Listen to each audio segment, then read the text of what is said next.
Backlash, we're going to jump into the third segment of this particular module. And in this segment, um,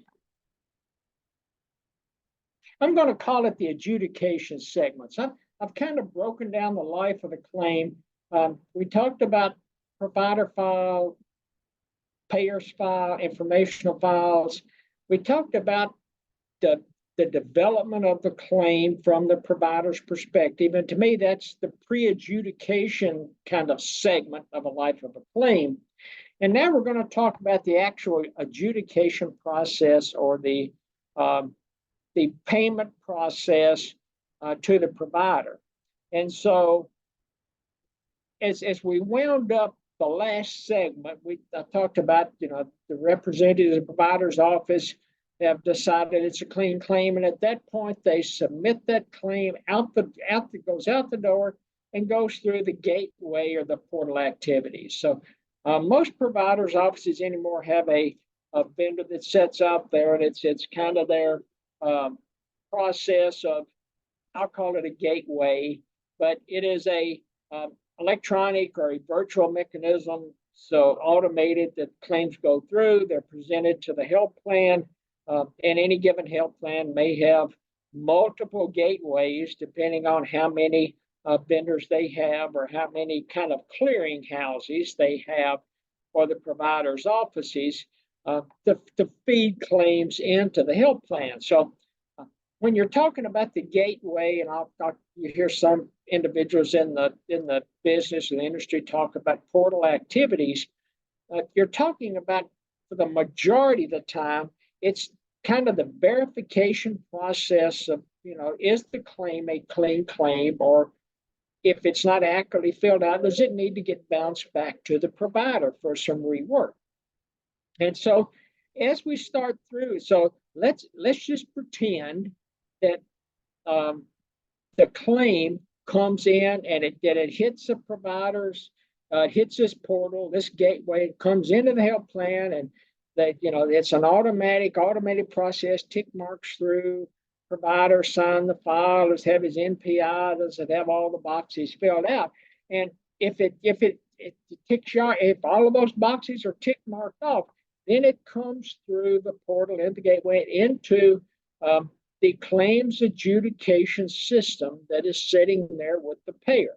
And from my perspective, I call all of these processes that we're getting ready to go through kind of a pre-payment claims accuracy verification process. So a lot of opportunities for these claims to either be bounced back entirely back to the provider to be reprocessed, or there could be opportunities where a provider has tried to unbundle services.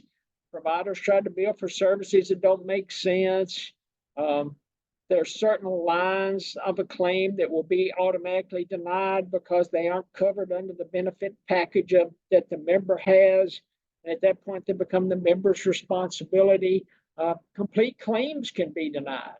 And we'll kind of go through that as we go through, but just bear in mind that a lot of activities happen in this pre-adjudication process once a claim comes through the portal, because at the end of the day, both providers and the payer want to ensure that they have maximized the opportunities for these claims to be paid accurately or reimbursed accurately, depending on what method or what terminology you want to use. And so that is the process that we're going through in this pre-payment portion of the claims adjudication process. Once it comes through that gateway and portal and it starts down through the process, you're going to go through some member and provider verification. You're going to check on the provider side, is the name correct? Is the office location correct? Is the billing information correct? NPI number correct? Does the payer's internal ID, is it correct? So they check everything or all these boxes to make sure the provider information is correct, because they want to make sure, especially if the provider has multiple contracts based on office locations, they want to make sure they grab the right reimbursement rates. And then on the other side of this claim, they're going to go through the member information. Is all of the member information correct? Is the insured information correct? Is the patient information correct? Do they match up? Because if they don't match up, then that claim could become the responsibility of the members. If it is a member that doesn't have a contract with, let's say, Aetna, if they have a contract with somebody else in the Nashville area, let's say they've got a contract with Tennessee Blue. If it's billed in and it comes in with Aetna and it's actually Tennessee Blue, then it's going to bounce out, and it's either going to deny and completely bounce out, or sometimes you'll hear people talking about claims will pend, P-E-N-D, they will pend in the system, and that will stop the system from processing and give the plan the opportunity to reach out to maybe the provider or member to try to get the information corrected. You see this happen, I don't say a lot, but sometimes it will happen, especially with services that happen around January the 1st of every year. So if employer groups change coverage plans with the health plan, or if individuals decide to change employers, so let's say they go in for services on January the 10th and they forget. I mean, it's honest mistake. A lot of times you forget. They say, give me your health card. You pull out the health card, and even if the doctor's office says has any of your information changed, and you're not thinking, you say no, it hadn't changed. You're billing with the wrong health plan or the wrong health plan card, and that's going to cause that claim to deny. So member and provider information is all checked as one of the first steps in this particular process of adjudicating the claim.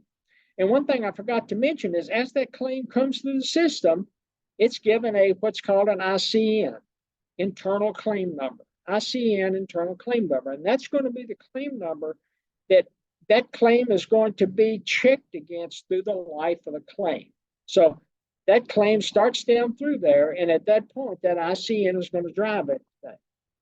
The next thing, or the next step, and it may be one of the most important steps as it goes through this process, is the COB, coordination of benefits, other party liability verification.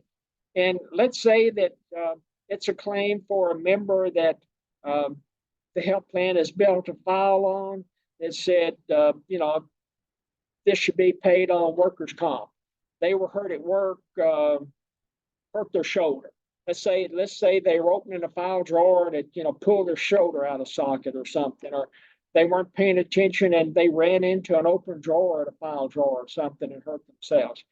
The health plan's the payer's going to bill that file and that claim if it comes through the system and it's got a diagnosis or a body part location that would make or would appear to be a claim that could be tied back to workers' comp. That claim is going to pin out, and somebody within the health plan is going to verify, is it a workers' comp claim or should it go against the member's medical claim benefit? So workers' comp, motor vehicle accident, especially if it's no fault. I think in most states or some states, no fault. It's a no fault motor vehicle accident. The medical plan doesn't pay for like the first $50,000 of services. If it's a slip and fall, it's a subrogatable type claim. Say you slip and fall at Walmart and you file a claim. If it's a mass tort kind of claim, and mass tort is typically you see with different pharmaceutical prescriptions that the FDA kind of after the fact is deemed that there are issues with. Implants, there were some issues, surgical mesh a few years ago, titanium hips that were shedding metal in the system. So a lot of that's what's considered mass tort, and health plans are building those files internally to help drive those types of claims and kick them out so that the appropriate party liability or the other party liability or the appropriate entity is responsible for paying that claim. And in Blue Cross Blue Shield, we had developed our own data set that it was based on diagnosis codes. It was based on CPT codes, HCPC codes, body type, location, that we could identify. It helped us identify those individuals that had workers' comp issues that maybe had not filed a claim appropriately. But when we would see those come through, neck injuries, shoulder, hip, knees, legs, we would kick those claims out, and we had analysts that would go through and reach out to the member, reach out to the doctor's office just to make sure it wasn't a issue with workers' comp, a motor vehicle accident, or a slip and fall. So a lot of time is spent on this coordination of benefit, this other party liability piece of that puzzle, and especially if you've got an injury. So let's say my wife and I both have insurance with the companies we work for, and it's going to be, I go to the doctor's office. You think how this would work. My wife goes to the doctor's office. So I'm the insured. She's on my claim. She's also got insured from her employer. So she's the insured there. I'm a dependent on her claim. So we're both insured on different claims and both dependents on each other's claim. And depending on which one of us go to the doctor, that is what's considered coordination of benefits. So the plan is trying to coordinate, trying to determine, is it my wife's insurance plan that pays for it, or is it my insurance plan that pays for it? And they're having to work to make sure that the proper entity pays for that healthcare claim.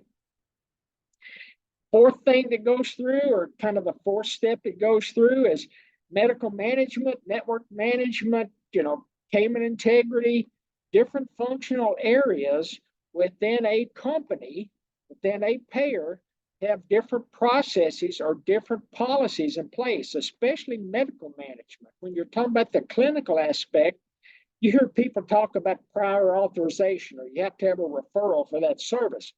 Those are strategies, those are policies and procedures put in place by the medical management aspect of that health plan. And those policies and procedures have to be followed. Network management, they may have providers, that they want any claim that comes through for a given provider. And I see it both in network management and I see it in payment integrity, where fraud, waste, and abuse sets.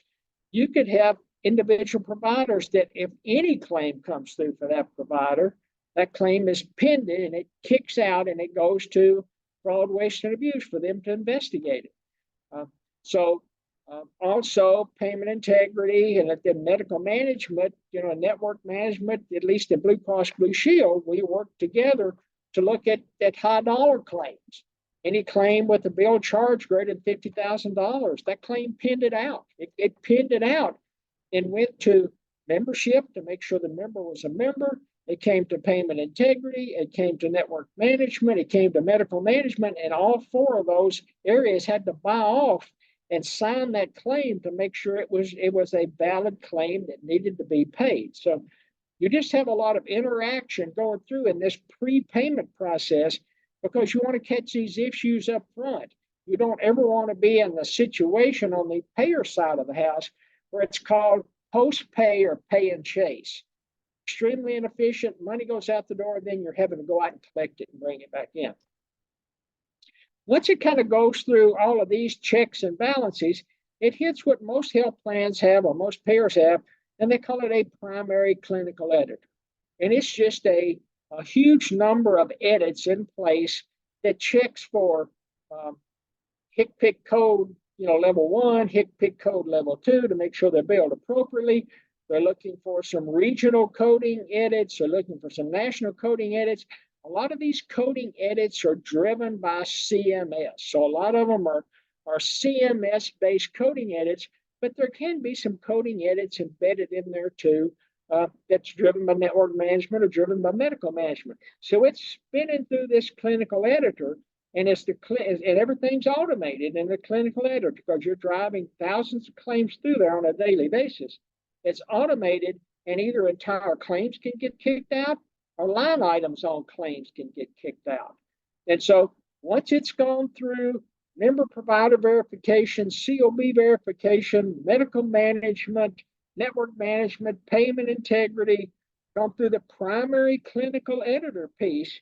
So everything's touched, been vetted, and now it comes to the pricing module. And the pricing module is going to have that reimbursement information, provider contract information, driven by that provider's not only NPI number, but that internal provider ID that the health plan has given to the provider.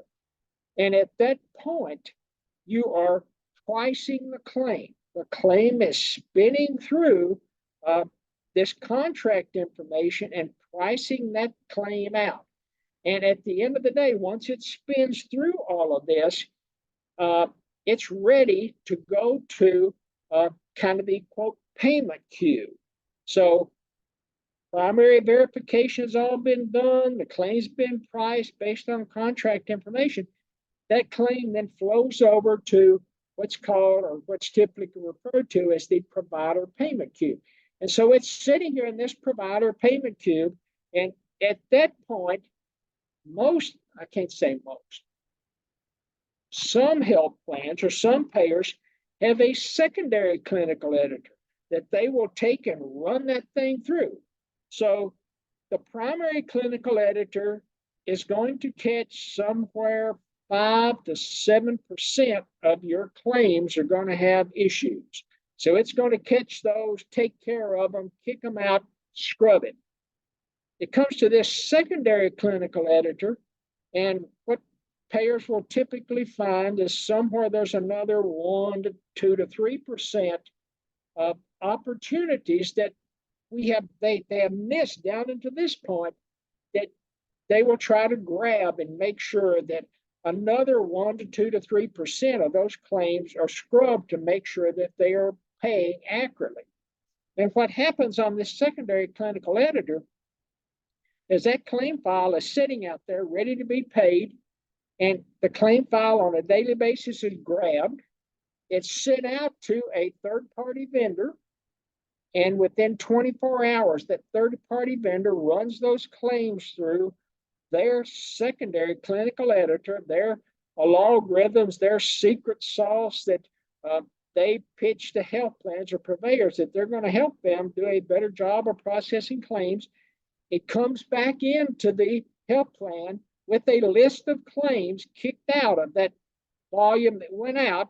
So there's about a 1 to 2 to 3% claims kicked out. And they say, hey, Mr. and Miss Health Plan, if you want to, you can reprocess these claims again because there are issues with it. And most times the health plan will grab those claims, send them back through the processing issue again. They'll reprocess because it's going to kick out some of the claims or some of the claim lines. It's usually on a claim line basis. It kicks them out. And then at that point, that final adjudication file is ready to go to finance. That claim adjudication file flows up to finance. Finance, for the most part, is going to, they've got an ACH, automatic, transfer of funds from the plan to the provider's billing office. And they can either send it ACH, or in some instances, health plans still will cut a few checks. Especially they'll cut checks to members if members have gone out of network. And again, remember on that claim form, there was that little box that said, Mr. Miss Provider, do you accept assignment? If they didn't tick mark accept assignment, then it's a responsibility of the patient to pay for that claim. And if that happens, you take that information as a patient, as a member, you have to submit the claim yourself. You submit that claim, and the health plan will cut you a check and send the check back to you. It's more than likely a paper check. There are some instances cropping up now in healthcare where Optum, Change Healthcare, Zella, some of these third-party vendors are putting together a process that they will kind of work up here in front of the kind of the gateway in the portal. They will work up in this kind of area, in this really prepay space, try to clean up the claims from the providers, and the health plan will turn around and pay the vendor. The vendor will turn around and take a percentage off of that top and then turn around and pay the provider. So that's kind of considered where it's not a plan to provider pay, it's a payer to payer pay, and then the payer, the third party vendor, will turn around and pay the member or pay the provider at that point. And at that point, the adjudication process effectively comes to a close. So now we've closed off that adjudication process. And at this point, we're going to take a short break. And when we come back, we're going to tie up this piece of the process because at this point in time, now we're talking about the adjudication process has been completed, and we're going to get into the post-adjudication process and spend a few minutes talking about that. Talk to everybody again in a few minutes.